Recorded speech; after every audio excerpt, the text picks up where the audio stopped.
ዛሬ ማብረን የምንመለከተው የእግዚአብሔር ቃል የሚገኘው በፊልጵስዩስ ምዕራፍ 3 ላይ ያለው ይሆናል። በዚህ ክፍል ውስጥ ሐዋርያው ጳውሎስ አንድ ደስታ የሚገኝበትን ለሰው ደስታ ማለትም መንፈሳዊ ዓለም ውስጥ ሰው ሲገባ ደስታን የሚያገኝበትን ሰማያዊ ደስታ የሚቀበልበትን በዚህ ደስታ ውስጥ ያለማቋረጥ ሊኖር የሚችልበትን መልእክት ለፊልጵስዩስ ቤተ እምነት ወይም ደግሞ ክርስቲያኖች ሲጽፍ እናገኛለን። አይሁዳውያን ለነሱ ትልቅ ክብር የነበረው መገረዝና መግረዝ ነው። መገረዝ ብሉይ ኪዳናዊ ነው፣ ኦሪት ነው፣ ትክክል ነው። ግን በክርስቶስ ለመዳን ላለው ነገር ግን የማይጠቅም ክርስቶስ መሞቱና መነሳቱ ለሰው መዳን በቂና ከበቂም በላይ እንደሆነ ጳውሎስ ለነሱም ዛሬም በስርዓት በሕግ ለተያዙት ቤተ እምነቶች በሙሉ ውስጥ ላሉ ይህንን ቃል ሲናገር እንሰማለን። ክርስቶስ ኢየሱስ መሞቱ መቀበሩና ከሞት መነሳቱ እግዚአብሔር ለሚሰጠው ደህንነት በቂና በቂ ነው እያለ ነው። ይህ መልእክት ሐዋርያውን ለመጻፍ የተነሳበት ዋና ምክንያት በመካከላቸው የገባ የክፉ ሰራተኞች አስተምህሮ ነው። ያም ደግሞ ሕግና መገረዝ። ሕግ ካልጠበቃችሁ፣ ካልተገረዛችሁ እንዲሁም ደግሞ በክርስቶስ ካላመናችሁ ብለው ሐሰተኛ አስተማሪዎች ለሐሰተኛ ትምህርቶቻቸው ድጋፍ ይሆን ዘንድ የኢየሱስንም ስም ጠቅሰው ያስገቡት እንጂ በእርግጥ ኢየሱስ ለመዳን በቂ ነው በሚል ሐሳብ አልነበረም። ሐዋርያው የሚጽፈው ይህንን መልእክት ለመጻፍ የተነሳሳው በዚህ ምክንያት ብቻ። ይህንን ማድረግ አለባችሁ ተብሎ በቤተ እምነቶች ውስጥ በፕሮቴስታንት ቢሆን ከፕሮቴስታንት እምነት ውጪ ባሉ ቤተ እምነቶች ውስጥ በማንኛውም ቤተ እምነት ውስጥ ያለ ሕግና ስርዓት ትክክል አለመሆኑን ነው ሐዋርያው የሚገልጠው። የለም ወይ ዛሬ በዚህ በምንኖርበት ዓለም ላይ ባለች ቤተ ክርስቲያን ውስጥ ሕግና ስርዓት የለም ወይ ካል በጣም ሞልቷለች። በሕግ የተያዙ የክርስቶስንም ስም የያዙ የክርስቶስም ስም አዳኝ እንደሆነ ከሚሰጡትም ሕግና ከሚያቀርቡትም አስተምህሮ ጋር አብሮ አያይዘው ሊያራምዱ የሚፈልጉ ሞልተዋል። ደስታን ስናስበው በብዙ መንገድ የሚገኙትን ደስታዎችም ጭምር ነው የምናስበው። ሐዋርያው ግን አንድ ስለተለየ ደስታ ነው የሚጽፍላቸው። ያም ደግሞ በጌታ ደስ ይበላችሁ፣ የደስታችሁ ምንጭ ጌታ ይሁን እያለ ነው የሚነግራቸው። ይሄኛው ደስታ በምንም እንዳይለውጥ፣ ይህንን ደስታ ሊተካ የሚችል ነገር ምንም እንደሌለ ሰው የሚያደርገው መንፈሳዊ ስርዓቶች የደስታው ምንጭ እንዳልሆኑ በመንፈሳዊ ቤት ውስጥ የሚደረጉ አንዳንድ ተጨማሪ ነገሮች የሰው ደስታ ምክንያት ሊሆኑ እንደማይችሉ ማንም ግን ደስታ ከሚገኝበት ስፍራና ቦታ ብቻ እንዲቀዳው እንዲወስደው ከዚህም ደስታ ከሚሰጠው ነገር ጋር እንዲጣበቅለት ደግሜ በጽፍላችሁ አይሰለቸኝም ይላል። ደስታችሁ በጌታ ይሁን፣ በጌታ ደስ ይበላችሁ። ይህ በማግኘትና በማጣት ወይም ከማግኘትና ከማጣት ጋር በምንም ያልተገናኘ የማይገናኝ ነገር ነው።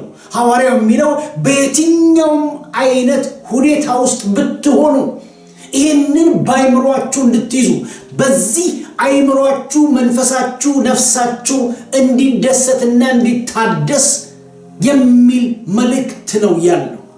ደስታዎቻችን በጌታና በጌታ ላይ ብቻ እንዲሆን። ብዙ የሚያሳዝኑ ነገሮች በሰው ሕይወት ላይ ይገጥማሉ።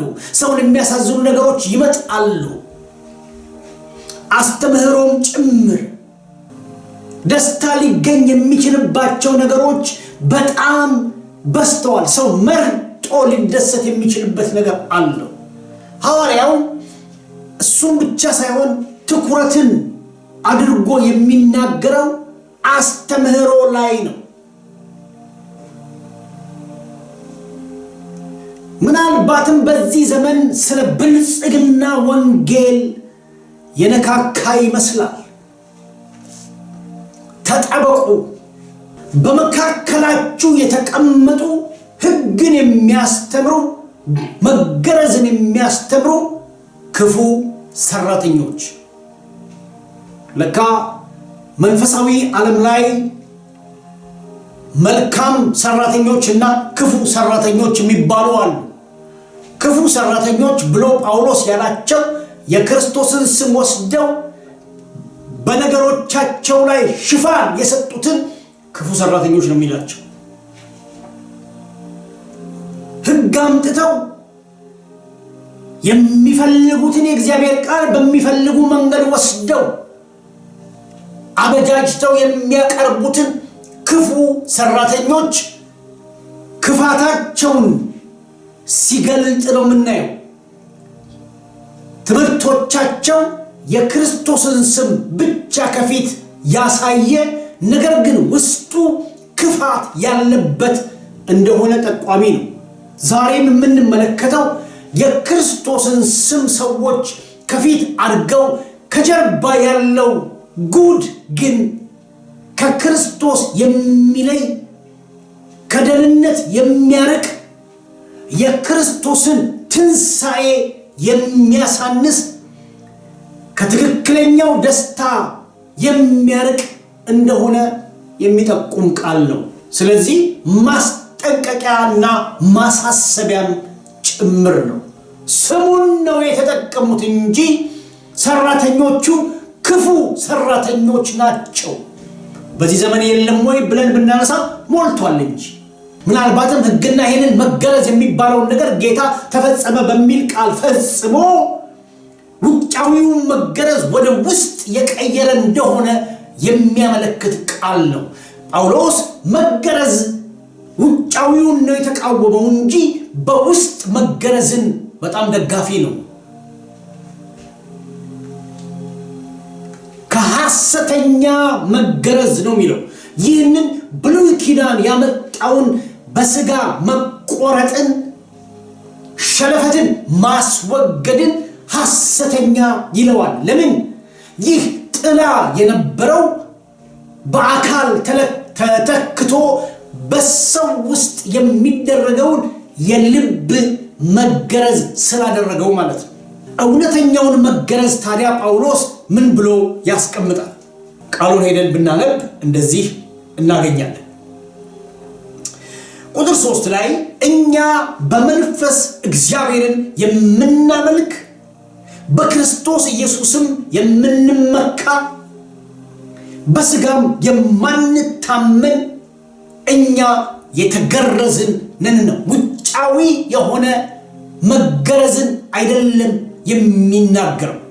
በክርስቶስ ኢየሱስ ትንሣኤ ክብር ለኢየሱስ ይሁን። ትንሣኤው ካደረገው ነገር አንዱ ውጫዊው የሆነውን ነገር ውስጣዊ አድርጎት ለውጦታል። ፊልጵስዩስ ምዕራፍ 3 ቁጥር 10 እርሱንና የትንሣኤውን ኃይል እንዳውቅ ደስታን ካመጣልን ነገር አንዱ የክርስቶስ ኢየሱስ ትንሣኤ ነው። ሐዋርያው በሮም እስር ቤት በነበረበት ሰዓት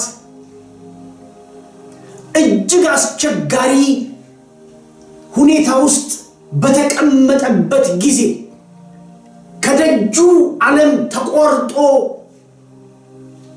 የወደቀበትን ቦታ ሳይመለከት አንድ ነገር ለፊልጵስዩስ ሰዎች ሲናገር እንሰማለን። እሱም በጌታ መደሰት። ግን እንዴት ነው በጌታ መደሰት?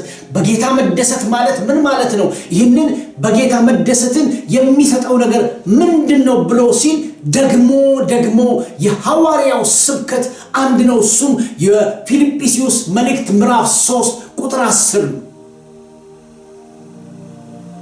የህይወቱ ምኞት ቢታሰር ወይም ደግሞ ከስር ውጪ ወንጌልን በመዞር ቢሰብክ ቢያገለግል በመቅደስ ውስጥ ቢገኝ ከመቅደስ ውጪ በቤቱ ቢቀመጥ በመንፈሳዊ ዓለም ውስጥ ቢኖር ቢሰነብት አንድ የሚመኘው የሚፈልገው ነገር አለው።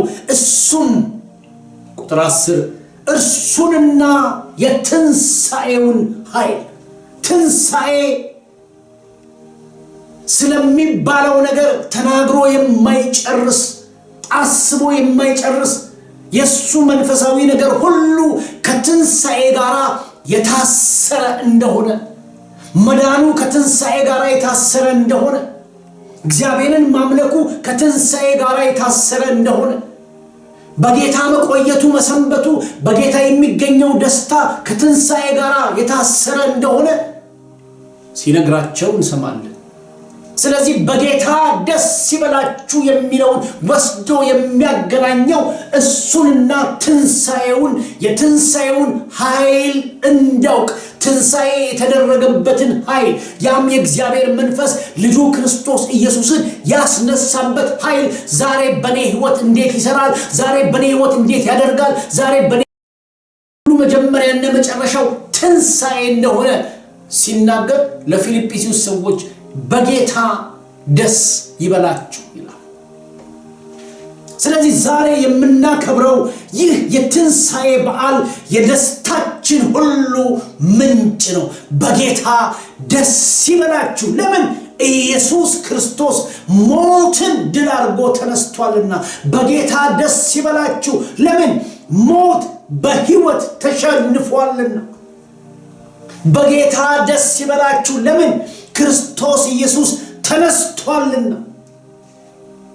ስለዚህ ጳውሎስ የሚጽፍላቸው ለፊልጵስዩስ ሰዎች ይህንን አንድ ነገር እኔ እመኛለሁ፣ አንድ ነገር እፈልጋለሁ፣ እሱንና የትንሣኤውን ኃይል ማለት ኢየሱስ ክርስቶስን ከመቃብር የመውጣት ወይም ያወጣውን ያን የመንፈስ ቅዱስ ኃይል ማወቅ በሕይወታቸው ላይ ትንሣኤ ያመጣውን ነገር ሲናገር እንደዚህ ይላል።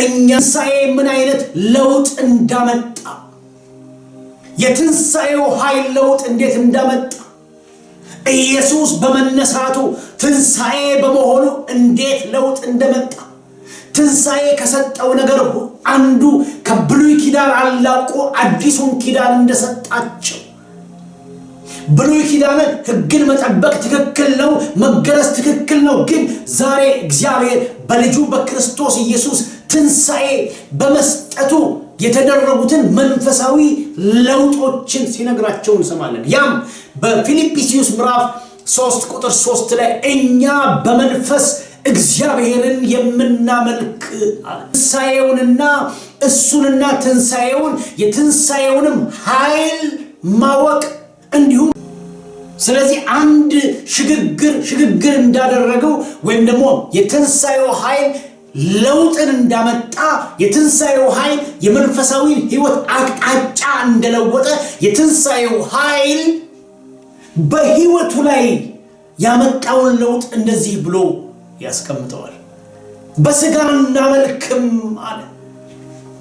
መገረዝ የሚባለውን ነገር ጌታ መንፈሳዊ አደረገው።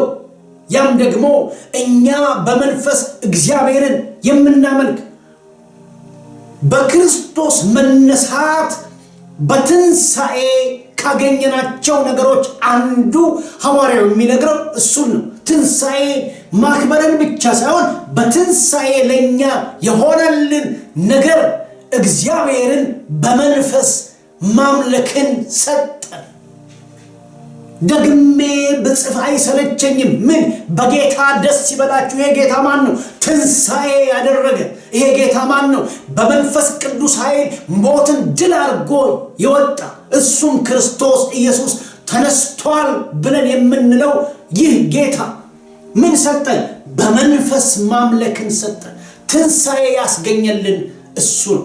ዛሬ የምናከብረው እንደዚህ ነው። ከዚህም በኋላ ያለውን ትንሣኤን ስናስብ በየቀኑ አምልኮ እንዲተርፈን ምናልባት ትንሣኤ አንድ ቀን ነው የሆነው። ነገር ግን እኛ በመንፈስ እግዚአብሔርን የምናመልከው የሚለው በትንሣኤው ዕለት በመንፈስ ማምለክን ተሰጠን።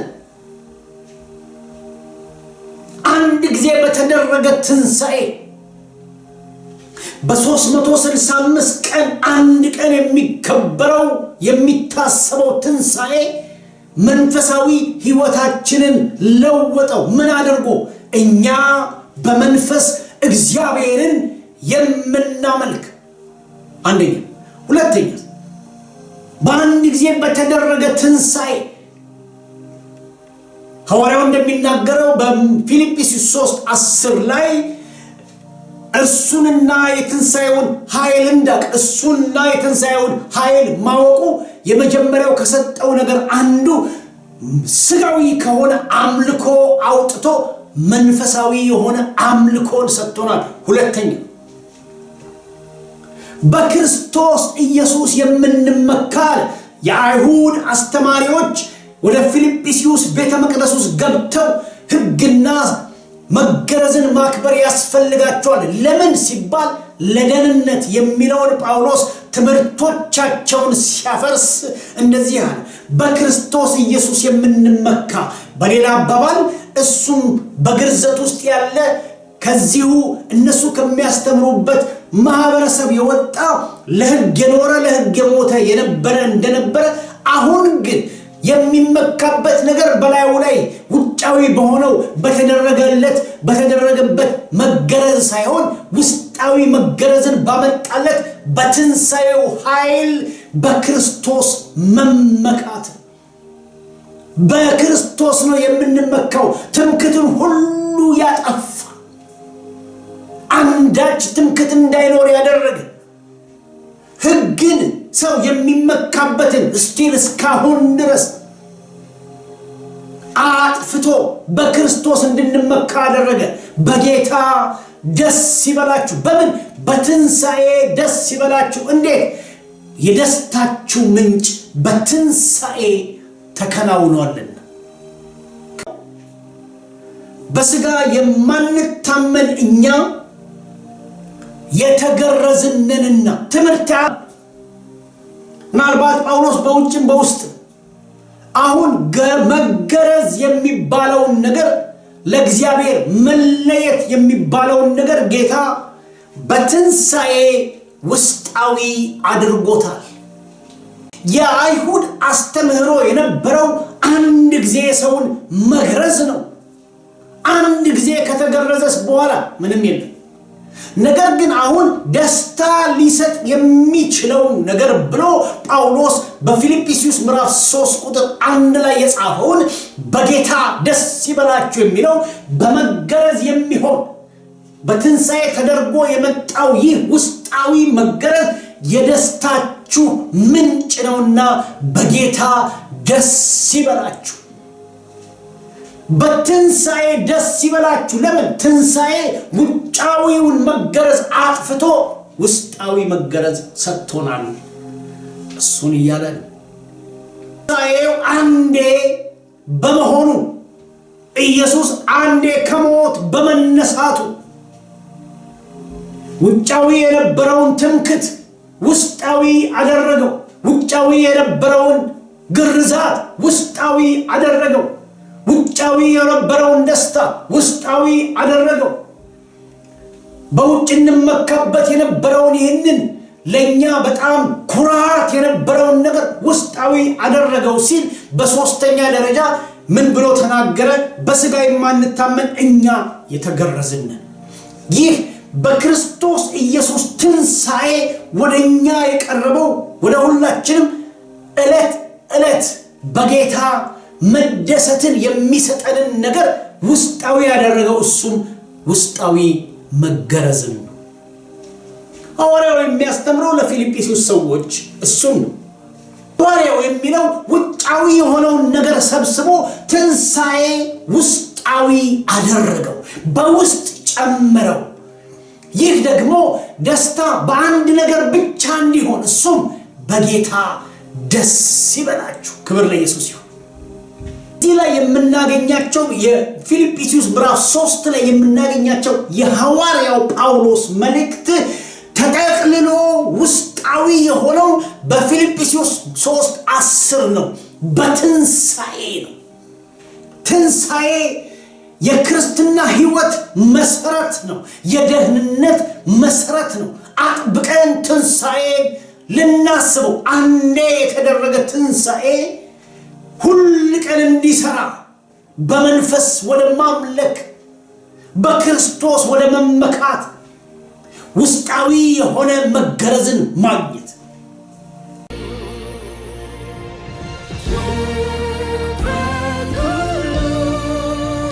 ወደ ኢየሱስ